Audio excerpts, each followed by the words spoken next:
Hello everyone, welcome to Biology lecture. Myself Somnath Palicha here. Today we are going to start with our, you can say, next part of the lecture, that is environmental issues. Okay. तो आज हम लोग बात करेंगे with respect to the water pollution and its control. तो पहले दो lectures हम लोग ऑलरेडी इस चैप्टर के ऊपर खत्म कर चुके हैं, जहाँ पे हम लोगों ने बात किया था with respect to the air pollutants.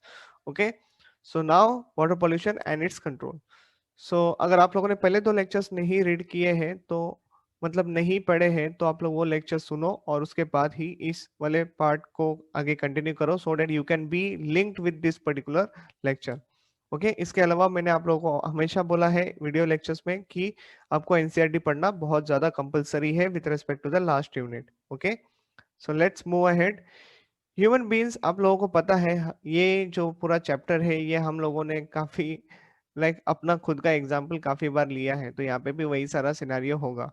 देखो, human beings have been abusing the water bodies around the world, okay, by disposing into them all kinds of the waste, है ना। तो पूरे पूरे जो वाटर बॉडीज में हम लोगों ने हमारा जो ह्यूमन एक्टिविटी है वो दिखाया है कि कैसे कि अपना जो भी सारा वेस्ट मटेरियल है वो हम लोगों ने वाटर बॉडीज में डंप करना चालू कर दिया है। ठीक है, तो यही सारी एक्टिविटी को अभी ध्यान में रखते हुए क्या क्या चीजें आ रही है आगे, वो सारी बातें समझने का टाइम आ चुका है। ठीक है, जैसे कि देखो, due to the activities of the human kind, the ponds, lakes, streams, rivers, estuaries and oceans are becoming polluted in the several parts of the world। तो जितने भी टाइप्स के वाटर बॉडीज के नाम अभी यहाँ पे आप लोगों ने स्क्रीन पे दिखे, वो सारे क्या हो चुके हैं, वो पोल्यूटेड हो चुके हैं। ठीक है, नेक्स्ट। तो अभी ये सारी बातें जब ध्यान में आई कि हाँ इतना सारा पोल्यूशन वगैरह हो रहा है, वाटर की क्वालिटी जो है वो सारी डिस्टर्ब हो रही है, एक्वेटिक लाइफ को डिस्टर्बेंस हो रहा है, तो ये सारी बातें जब ध्यान में आई, तभी गवर्नमेंट ऑफ इंडिया ने has pass the water act in the year of 1974। Okay, that is a prevention and control of pollution to safeguard our water resources. तो ये एक कंपलसरी यहाँ पे क्वेश्चन बनता है। ठीक है, याद रखना है। नाउ जैसे कि देखो, कुछ ऐसे सॉल्ट्स होते हैं जो कि पानी में डिजोल्व होते हैं, जैसे कि देखो dissolve salts like nitrates, phosphates and other nutrients and other toxic metals, ions, and इसके अलावा कुछ ऑर्गेनिक कंपाउंड भी होते हैं जो कि बहुत डिफिकल्ट होते हैं to remove from the waste water. ठीक है, तो देखो, presence of large amount of the nutrients in the water also causes the excessive growth for the planktonic algae।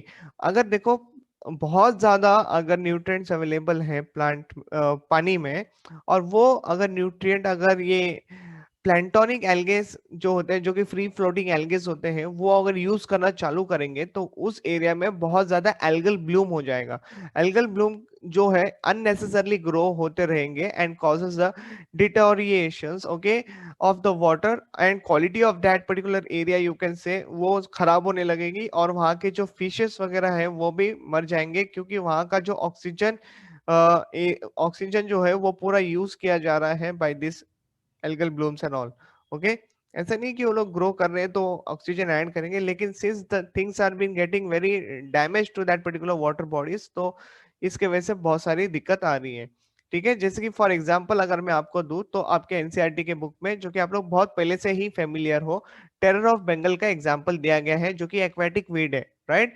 एकॉर्निया क्रैसिपस, okay, एकॉर्निया क्रैसिपस, ये जो स्पीशीज के साथ आपको नाम याद रखना जरूरी है, grows abundantly in the eutrophic water bodies। okay, now ये actually एकॉर्निया जो था, it was like see introduced in India because इनके पास जो है ना मावे कलर फ्लावर्स होते हैं। what is मावे colour flowers? these are actually called as a light purple color type, ऐसे अट्रैक्टिव फ्लावर्स होते हैं। okay, so was introduced in the India and causes the havoc by their excessive growth by causing the blocks in our water bodies, okay, waterways में। तो ये इनकी जो reproductive वाली ability है ना, वो काफी तेजी से होती है। ये लोग अपने आप को इतने फास्ट रेप्लिकेट करवाते हैं, मल्टीप्लाई करवाते हैं कि पूरा वो वाटर एरिया को कवर कर लेते हैं। ओके, जिसके कारण बहुत सारी प्रॉब्लम्स होती है। Now see, if the sewage is not disposed properly, so what will happen to that? It can causes like dysentery to human beings, typhoid, jaundice, cholera. तो ह्यूमंस को तो प्रॉब्लम्स होना ही है ये सारी बातों से। ठीक है, इसके अलावा देखो, अगर कुछ ऐसे इंडस्ट्रीज होते हैं जो कि हेवी मेटल्स रिलीज करते हैं इन द वाटर बॉडीज, तो डेंसिटी देखो लाइक मोर देन 5 ग्राम्स पर सीएम क्यूब। ओके, जैसे कि क्या क्या ऐसे हेवी मेटल्स है जो कि रिलीज किए जाते हैं वाटर बॉडीज में? Mercury, cadmium, copper, lead are release from the industries. Okay, toxic substance of the industry waste water can undergo biological magnifications. तो अभी हमारा जो नया इंटरेस्टिंग टॉपिक चालू हो रहा है, एक्चुअली इंटरेस्टिंग नहीं है, ऐसे बोल सकते हैं very important topic. Okay, that is the biomagnification process. देखो, refers to increase in the concentration of the toxic and okay at successive trophic level. मतलब जो भी चीजें वाटर बॉडीज में है ना, उनसे होते हुए छोटे ट्रॉपिक लेवल से स्टार्ट करके द फाइनल ट्रॉपिक लेवल तक, ये जो है ये खाली इंक्रीज होने का काम करता है। क्या करता है? खाली इंक्रीज होने का काम कर रहा है। तो इसके कारण डिस्टरबेंस हो सकती है। Okay, see, this happens to become this happens because a toxic substance accumulated by an organism cannot be metabolized or excreted, and thus it is passed on to the next bigger tropic level. Okay, example आपके book में biomagnification समझने के लिए mercury and DDT का दिया हुआ है in an aquatic food chain. Okay, तो सबसे बेस्ट एग्जांपल जो आप लोग पढ़ते हो that is a DDT in the aquatic food chain, जिसके फोटोग्राफ्स भी आपके बुक में दिए हुए हैं। अभी बात करेंगे उस फोटोग्राफ को भी लेके, जैसे कि पहले इसका खत्म कर लेते हैं explanation part. See, biomagnifications of the DDT. What is DDT? Stand for the dichloro-diphenyl trichloroethane. Okay, in an aquatic food chain, increase at a successive tropic level. अब ये DDT का concentration successive tropic level पे increase क्यों हो रहा है? पहली बात तो ये जो DDT है ना, ये हम लोग लाइक बहुत ज्यादा यूज करते थे एक जमाने में, अभी इसके ऊपर बैन लग चुका है। पहले बहुत ज्यादा यूज करते थे, लाइक पेस्टिसाइड्स वगैरह के फॉर्मेशन में इसको यूज करते थे, ठीक है। लेकिन now it has been banned because ये जो बाकी ये जो सब्सटेंस है ना, ये एक्चुअली फैट सॉल्युबल सब्सटेंस है। और फैट जो है वो बॉडीज में स्टोर करके रखे जाते हैं। वो डाइजेस्ट तो होते हैं, ऐसा नहीं है कि नहीं होते, लेकिन वो मैक्सिमम जो फैट है बॉडी में स्टोर करके रखे। तो ये डीडीटी जो सब्सटेंस है वो फैट सॉल्युबल सब्सटेंस है। तो ये बॉडी में क्या हो जाती है, ये स्टोर होने लगते हैं, ठीक है। जिसके कारण इनका जो लेवल है ना वो इंक्रीज होने लगता है। जैसे कि it start at 0.03 ppb, okay, parts पर बिलियंस इन वाटर। तो इसके कारण अगर 0.03 पार्ट्स पर बिलियन वो वाटर में अवेलेबल है, तो जैसे ही हम लोग like higher higher tropical level पे पहुंचेंगे, उसका कॉन्सेंट्रेशन कितना इंक्रीज हो गया? 25 पार्ट्स पर बिलियन से इंक्रीज हो गया इन द फिशेस। बात समझ में आ रही है? Okay, in the fish eating birds, in the fish eating birds, जो भी फाइनल है ना, दैट इज अ बर्ड जो कि फिशेस के ऊपर डिपेंडेंट रहते हैं। तो finally it is reaching to the birds, और इसके वजह से बहुत सारी प्रॉब्लम्स है जो बर्ड्स में देखने मिलती है। जैसे कि देखो, thinning of the egg shells, उनके एग शेल की कवरिंग जो है वो काफी थिन हो जाती है, जिसके कारण प्री मैच्योर ब्रेकिंग हो जाता है। ओके, बिना मैच्योर हुए ही एग्स जो है वो रप्चर्स हो जाते हैं, और उनके फीटल्स को भी प्रॉब्लम्स होती है। और इससे क्या हो जाएगा? तो बर्ड का पॉपुलेशन जो है वो रिड्यूस होना लगेगा, ठीक है। तो जैसे कि ये रहा, before understanding this, let's try to go ahead with the biomagnification. ये सारी बातें मैं बताऊंगा, ये सारे फोटोग्राफ्स क्या है। तो ये पहले आप लोग देखो स्क्रीन पे, biomagnification. See, biomagnification of the DDT in an aquatic food chain. जैसे कि वाटर बॉडीज में कितना डीडीटी है? 0.003 पार्ट्स पर बिलियन। ये सारी वैल्यूज आपको कंपलसरी याद रखनी है। Okay, this diagram is extremely important for you. Next है जूओप्लैंक्टन, जो कि ये वाटर बॉडीज के ऊपर होते हैं। तो डीडीटी 0.04 हो गया है। अगर ये स्मॉल फिश के बारे में बात करें, जो कि ये जू प्लैंक्टन्स के ऊपर फीड होते हैं, तो देखो 0.5 ppm हो गया है। और लार्ज फिश जो कि ये स्मॉल फिशेस के ऊपर फीड होते हैं, तो उनके बॉडीज में देखो कितना हो गया है? 2 पार्ट्स पर बिलियन हो गया है। 2 पार्ट्स पर मिलियंस हो गए, सॉरी नॉट बिलियंस, मिलियंस हो गए। Okay, and over here see 25 ppm, it is parts per millions over here, as you can see on the screen bird। तो इन सारे बर्ड्स वाले जो ट्रॉपिक लेवल है, इसमें दिक्कत ज्यादा देखने मिलेगी, ठीक है, क्योंकि वो हर लेवल पे क्या हुआ है? खाली इंक्रीज होने का काम ही हुआ है, ये आपको ध्यान में रखना है।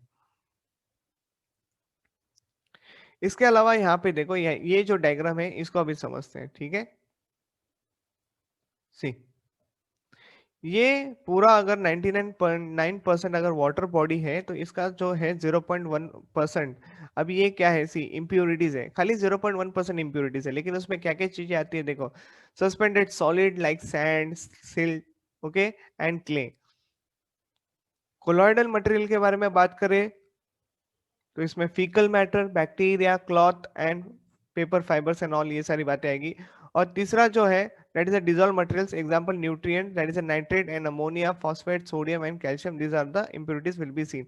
तो ये अगर डायग्राम पूछा जाता है विद रेस्पेक्ट टू 99.9% वाटर है, तो what is impurity stand for 0.1% में क्या क्या चीजें आती है, या फिर पूछा जाएगा what is a colloidal material, okay what is a colloidal material type of impurities example, या फिर पूछेगा what are the dissolve materials will be seen over here, या फिर पूछा जा सकता है what is the suspended solid can be seen over here. तो इसके हिसाब से आपको ये टेबल याद रखना जरूरी है। इंप्योरिटीज कितना है, तो 0.1%।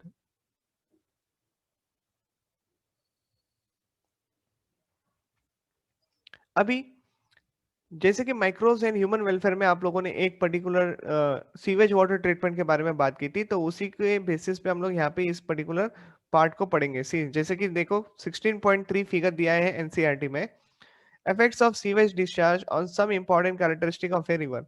ओके, अभी देखो इनिशियल लेवल पे यहाँ पे बिफोर, ये जो वाई एक्सिस और एक्स एक्सिस है इसको समझते हैं, लेकिन उसके पहले यहाँ पे आप लोगों को कुछ बात करनी है। Fish kill and disappearance of clean water organism, और फिर reappearance of the clean water organisms. देखो यहाँ पे ये जो लेबलिंग है उसको छोड़ दो, उसको देखेंगे बाद में, लेकिन फिलहाल के लिए मैं यहाँ पे कुछ बताने वाला हूँ। देखो ये एरिया डार्क है और ये एरिया लाइट है, मतलब डार्क टू लाइट हो रहा है एरिया। मतलब इनिशियली यहाँ पे जो डार्क बताने के बारे में ये किया है ना, कि जो जो भी चीजें वाटर बॉडीज में थी लाइक लिविंग ऑर्गेनिजम्स, वो इनिशियल लेवल पे मर गई। ओके, फिर एक टाइम ऐसा आया कि वो लोग ग्रो कर गए। अगर ये मर गई है डेट मीन्स पानी में कुछ ऐसा था जिसके कारण वो मर गए। ठीक है, मतलब हो सकता है ऑक्सीजन कॉन्सेंट्रेशन वगैरह जो था इनिशियल लेवल पे जिसकी वजह से वो सर्वाइव कर रहे थे, बाद में वो कम हो गया जिसके कारण वो मर गए। ठीक है, और लेकिन फिर वो सारी जो भी बातें था, गंदा पानी वगैरह था जो कि साफ हो गया, और फिर से ऑक्सीजन वगैरह उसमें ऐड होने लगा और फिर से रीग्रोथ होने लगा। ओके, ये सारी बातें जो है ये हम लोग ऑलरेडी डिस्कस कर चुके हैं in the micros in the human welfare, जहाँ पे सीवेज वाटर ट्रीटमेंट के बारे में बात की थी। ओके, जैसे कि देखो जब ह्यूमन बींग्स अपना जो सीवेज है वो डिस्चार्ज करते हैं यहाँ पे, ओके सीवेज को डिस्चार्ज करते हैं, तभी क्या होता है उसके अंदर बहुत सारे ऐसे ऑर्गेनिक सब्सटेंस वगैरह जो होते हैं, तो एरोबिक रेस्पिरेशन ब्रेक डाउन होता है ना। एरोबिक रेस्पिरेशन के थ्रू ब्रेक डाउन होता है। इसके वजह से क्या होता है, एरोबिक रेस्पिरेशन मतलब क्या, ये जो ब्लू कलर की लाइन है ना इसको देखो, इनिशियल लेवल पे ऐसे मानो कि पानी अभी गंदा हो गया है, सारा जो वेस्ट मटेरियल है वो इसी के अंदर पोर किया गया है पानी के अंदर, ठीक है। और नाउ उसके अंदर गंदे पानी का कॉन्सेंट्रेशन सबसे ज्यादा है, तो जैसे कि एरोबिक रेस्पिरेशन होगा तुमको पता है कि वो एरोबिकली ब्रेक डाउन होना चालू हो जाएगा। मतलब क्या, जितना गंदा पानी उतना ज्यादा ऑक्सीजन यूज किया जाएगा एरोबिक बैक्टीरिया के थ्रू, और वो एरोबिक बैक्टीरिया क्या करेंगे, तो उस डिजोल्व पानी के अंदर जो भी सारा मटेरियल रहेगा उसको डाइजेस्ट करने के बारे में देखेंगे। तो इनिशियल लेवल पे ग्राफ काफी बढ़ जाएगा, मतलब क्या, उस एरिया से पूरा ऑक्सीजन गायब हो रहा है। ओके, क्योंकि जितना बीओडी का कॉन्सेंट्रेशन, देखो जितना बीओडी लगेगा, बायोलॉजी बायोकेमिकल ऑक्सीजन डिमांड जितना रहेगा उतना गंदा पानी है, ये आपको ध्यान में रखना है। ओके, तो उतने समय के लिए उस एरिया से सारा ऑक्सीजन एरोबिक बैक्टीरियाज ले लेंगे, जिसके वजह से बाकी जो एक्वेटिक लाइफ है वो डिस्टर्ब हो जाएगी। ओके, फिर क्या हो जाएगा, थोड़े थोड़े देर बाद बायोलॉजिकल बायोकेमिकल ऑक्सीजन डिमांड जो है वो रिड्यूस होने लगेगा। Okay, things will be coming like becoming normal. और जो डिजॉल्व ऑक्सीजन जो था इनिशियल लेवल पे जो गिर गया था, ओके इनिशियल लेवल पे जो गिर गया था जब एरोबिक रेस्पिरेशन चल रहा था, बाकी सारी चीजें जो थी उसमें डाइजेस्ट हो रही थी। Okay, and after that everything started becoming normal, तो डिजॉल्व ऑक्सीजन वगैरह पानी में आने लगा, जिसके कारण reappearance of the clean water organism started. Okay, so this is what in the form of graph has been given in this chapter, बाकी जो already we had discussed in the microbes in the human welfare। तो ये जो algal Bloom जो हम लोग बात कर रहे थे कि ग्रो होता है, तो ये आप लोग यहाँ पे इतना एरिया जो देख रहे हो ना, ये अननेसेसरली एल्गल ब्लूम वगैरह ग्रो हो रहा है, ये काफी स्मेल करता है। ओके, वाटर बॉडीज को डिस्टर्बेंस करेगा और अजीब दिखता है, राइट। सो यही सारी बातों के बारे में ऊपर पैराग्राफ में एक्सप्लेन किया गया था, और ये डीडीटी वाला जो है ये ऑलरेडी हम लोग डिस्कस कर चुके हैं। सो बायोमैग्निफिकेशन तक हम लोग ऑलरेडी चीजों को क्लियर कर चुके हैं। सो नाउ अभी we are going to move ahead with the topic called as a eutrophication. Okay, what is this eutrophication stand for, actually इसको कहते हैं नेचुरल एजिंग। क्या कहते हैं, natural aging of the lake. Okay, by the nutrient enrichment by of its water, मतलब एक lake है, एक वाटर बॉडी है, ठीक है, उसमें क्या हो रहा है, it can take thousands of years, hundreds of years, okay, जो कि लैंड में कन्वर्ट हो जाएंगी। ओके, किस में कन्वर्ट हो जाएगी? लैंड में कन्वर्ट हो जाएगी। ये बात हम लोग यहाँ पे करेंगे, ठीक है। Let's move ahead over here. See, natural aging of lake by the nutrient enrichment by its water. तो यहाँ पे एक लेक है जो कि सीधा लैंड में कवर होगी। ये जो प्रोसीजर चलेगी ये काफी लंबा समय का टाइम लेगा। ओके, नेचुरली हो रहा है। कैसे हो रहा है ये मैं आपको अभी बताने जा रहा हूँ। देखो, जैसे कि मानो एक यंग लेक है, ओके, जो कि इनिशियल लेवल पे उसका पानी थोड़ा ठंडा है, थोड़ा क्लियर टाइप का है, ठीक है। धीरे धीरे स्ट्रीम्स एड न्यूट्रिएंट्स लाइक, जो स्ट्रीम से मतलब छोटे छोटे जो वाटर बॉडीज कनेक्टेड करते हैं ना इस पर्टिकुलर एरिया को, आके पानी उसमें जमा देते हैं। और ये जब पानी इधर उधर एरिया से आता है एक मेन वाटर बॉडीज में, तभी ये साइमल्टेनियसली नाइट्रोजन, फास्फोरस ऐसे सारे सब्सटेंस को साथ में लेके आता है, जो कि it's like a nutrient material, ठीक है। तो वो उस पानी में ऐड होने लगता है, लेक में ऐड होने लगता है, जिसकी वजह से क्या होती है, वहाँ उस एरिया में ग्रोथ होने लगती है, एक्वेटिक ऑर्गेनिज्म की ग्रोथ होने लगती है, ठीक है। अब जैसे कि और एक्वेटिक ऑर्गेनिज्म की ग्रोथ होने लगी, ऑलरेडी नाइट्रोजन फास्फोरस वगैरह आ रहा है, तो लेक की फर्टिलिटी क्या है, वो इंक्रीज होने लगी है, ठीक है। जिसके वजह से और थोड़े समय बाद क्या हो जाएगा, प्लांट्स एंड एनिमल्स की लाइफ भी वहां पे स्टार्ट हो जाएगी, ठीक है। एक काइंड ऑफ ट्रॉपिक सिस्टम चालू हो जाएगा, ठीक है। Now see what will happen, organic matter will be getting settled at the bottom of the lake. What is organic matter over here? मतलब इनमें से कुछ सर्वाइव करेंगे, कुछ सर्वाइव नहीं करेंगे, ठीक है, जो मर जाएंगे। जो भी ऑर्गेनिक मैटर रहेगा लाइक प्लांट, ट्रीज वगैरह, जो भी डिकम्पोज होने की कोशिश करेगा, then all things will be getting settled down into the lake region. Okay, तो नीचे जैसे जैसे सेटलमेंट होते जाएगा, like you can say soil formation होना चालू हो जाएगा, ठीक है। Over the centuries lake grows shallower and warmer. मतलब क्या है, जो डीपर एरिया था ना, it has becoming shallower shallower shallower होते जा रहा है, एंड वो वार्मर भी होते जा रहा है, ठीक है। Now because of this, now marsh plant started taking growing over there. वो रूटेड प्लांट्स होते हैं, वो ग्रो होना चालू करते हैं, और शैलो एरियाज और ज्यादा शैलो होने लगते हैं, ठीक है। और इसके थ्रू क्या होता है, lakes finally give a way to a large masses of the floating plants, and finally its get converted into the land. Okay, तो ये जो प्रोसीजर है, इसको टाइम टेकिंग का प्रोसीजर होता है, नेचुरल वे में हो रहा है, काफी अच्छी बात भी है। ओके, थाउजेंड ईयर्स इसको लग सकते हैं minimum. Okay, so now see, अभी हम लोग बड़े एक्सपर्ट लोग हैं ना। देखो, ह्यूमंस बींग्स अपने क्राइटेरिया, मतलब अपना ह्यूमन बींग्स है, अगर हम लोग अपनी एबिलिटी नहीं दिखाएंगे तो क्या मतलब है। देखो, ह्यूमंस की वजह से क्या होने लगा, पोल्यूटेंट्स ऐड होने लगा काफी तेजी से। See, man activities like effluents from the industries and homes can be accelerated the aging process. अब जो एजिंग प्रोसेस 1000 साल ले रही थी, अब वो इतना जल्दी ऑर्गेनिक मैटर उसमें ऐड होने लगा है बिकॉज ऑफ अस, है ना, कि वो फटाफट फटाफट फटाफट होने लगा। It is not good. Okay, naturally बातें हो रही है तो वो सिनेरियो डिफरेंट होता है। लेकिन जब हम लोग की वजह से, ऑर्गेनिक मैटर वजह से ये सारी चीजें जब वहां पे डंप होने लगती है फटाफट फटाफट, तो वो उसके अकॉर्डिंगली अभी सारी चीजों में डिस्टर्बेंस हो रहा है। ओके, स्पीड अप हो रहा है रिएक्शन में। तो it is a kind of, you can से, प्रोसेस को कहा जाता है कल्चरल या फिर एक्सिलरेटेड यूट्रिफिकेशन कहा जाता है, ठीक है। That means what is happening over here, see, the over stimulation of the nitrogen and phosphate. Okay, जो नाइट्रेट्स एंड फॉस्फेट्स वगैरह जो होते हैं, the algae has started growing over there, causing unsightly scum and unpleasant odour वगैरह आने लगेगा। उस area को सड़ा हुआ एरिया भी बोल सकते हो, ठीक है। And use all the oxygen from the aquatic life and causes the pollution over there, and that can be poisons. That toxic material can be becoming a poisons to the aquatic life also. Okay, so this is what the eutrophication we had completed. Okay, कुछ ऐसे thermal waste, thermal power plants भी होते हैं जिनको actually कहा जाता है, वो भी रिस्पॉन्सिबल होते हैं पोल्यूशन क्रॉस करने के लिए। Okay, so this is again one of the example given in your NCERT book. एक केस स्टडी दिया हुआ है आपके एनसीईआरटी में जो कि बहुत इंटरेस्टिंग है, जैसे कि case study of integrated waste water treatment, इसके ऊपर बात करते हैं। ओके, जैसे कि देखो, एक टाउन है जिसका नाम है आर्काटा, जो कि सिचुएटेड है नॉर्दर्न कोस्ट रीजन में, कैलिफोर्निया में, ठीक है। अभी ये जो आर्काटा के जो टाउन मेंबर, मतलब ये टाउन में रहने वाले कुछ मेंबर्स हैं ना, उन्होंने बायोलॉजिस्ट के साथ कोलैबोरेशंस किया है। ओके, बायोलॉजिस्ट कहाँ से हैं, सी, हैम्बोल्ट स्टेट यूनिवर्सिटी। वो लोग कहाँ से हैं, हैम्बोल्ट स्टेट यूनिवर्सिटी से है। और वो लोग ने आर्काटा मेंबर्स पीपल से कोलैबोरेशन हुआ है उनका, ठीक है, बायोलॉजिस्ट वालों का। और ये लोग ने क्या किया, सी, the town people created an integrated wastewater treatment process within a natural system.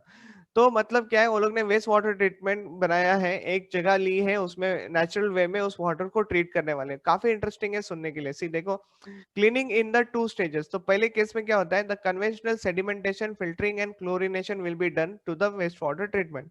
Okay, मतलब कुछ चीजें सेटल्ड होती है, कुछ चीजें फिल्टर की जाती है, उसमें क्लोरीन वगैरह ऐड किया जाता है। इतना करने के बाद भी पानी एकदम 100% प्योर नहीं होता है, उसमें कुछ ना कुछ ऑर्गेनिक मैटर वगैरह होगा, वेस्ट मैटर वगैरह होगा, जो कि अच्छी बात है, आगे जाएगा। देखो सेकेंड प्रोसीजर के लिए जा रहे हैं। The biologist developed a series. अभी यहाँ पे किसका रोल चालू हो गया, बायोलॉजिस्ट का रोल चालू हो गया। The biologist developed A series of 6 connected marches, मतलब छोटे छोटे आइलैंड्स टाइप बोल सकते हो, ऐसे 6 कनेक्टेड मार्शेस बनाए। और वो कितने बड़े एरिया में बनाया, तो 60 हेक्टर्स वाले एरिया में बनाया। उस पूरे एरिया को अभी मार्शलैंड करके पहचाना जाता है। ठीक है, नाउ सी क्या हो गया, उस एरिया में बायोलॉजिस्ट ने क्या क्या चीजें ऐड की, प्लांट्स ऐड किए, अप्रोप्रिएट प्लांट ऐड किए जो कि उस वाटर कंडीशन में, मतलब उस कंडीशन में ग्रो कर सकते हैं। एल्गे ऐड किए, फंजाई ऐड किए, बैक्टीरिया ऐड कर दिए। ठीक है, एक बोल सकते हैं एक काइंड ऑफ एनवायरनमेंट क्रिएट कर दिया। ठीक है, वेर सीडेड इनटू द सी, मतलब सीडेड इनटू दैट एरिया। अभी ये सारी बातें क्या करेगी, it will neutralize and absorb and assimilate all the pollutants, मतलब सारे पोल्यूटेंट जो भी उस वाटर मॉलिक्यूल्स में, वाटर बॉडीज में थे, वो पूरी चीजें ये लोग अभी यूज करेंगे और इसको डाइजेस्ट वगैरह करेंगे और उसको लेस हार्मफुल प्रोडक्ट्स में कन्वर्ट करेंगे और वो वाटर बॉडीज में ऐड कर दिया जाएगा। मतलब in short what is happening, the water bodies are getting cleaned, okay, in a natural way, hence the water body is getting purified naturally. Okay, now what is happening, now the marshes will be also continue constitute a sanctuary with a high level of biodiversity in the form of fishes, animals and birds. तो अभी इतना ही नहीं, तो अभी उस area में काफी अच्छा हैबिटेट देखने मिला, जैसे कि बर्ड्स आने लगे वहां पे, फिशेस ग्रो होने लगे। ओके, ये सारी बातें, एनिमल्स वहां पे देखने को मिलते हैं। तो कितनी अच्छी बात है, right. A citizen group called friends of Arcata marsh, जिसको शॉर्टकट में कहा जाता है FOAM, फोम करके, are responsible for upkeep and safeguarding this wonderful project. मतलब ये जो अभी प्रोजेक्ट हुआ है, इसका पूरा ध्यान रखा जाता है। ठीक है, इसके अलावा आपके एनसीईआरटी के बुक में इको सैन करके एक एग्जांपल है, जो कि टॉयलेट्स के होते हैं। ये इनके यूज खास करके केरला एंड श्रीलंका में किया गया है मोस्ट ऑफ द वे में। लेकिन इकोसैन का मतलब ये होता है, ये ऐसे टॉयलेट्स होते हैं जहाँ पे एक्चुअली वाटर का यूज जो कि है कम किया जाता है, और जो भी एक्सक्रीटा वगैरह वहाँ पे इकट्ठा होता है, that can be again reused as a fertilizers and all. ये उसका मेन प्रोजेक्ट है, उसके पीछे का मेन आइडिया यही है। ठीक है, और here we had completed the, you can say, water pollution वाला एरिया। तो एनसीईआरटी रीड करो, मिलेंगे आपको नेक्स्ट वाले टॉपिक के साथ। ओके, चैप्टर को आगे बढ़ाएंगे। ठीक है, तब तक के लिए NCERT keep on reading. Bye bye.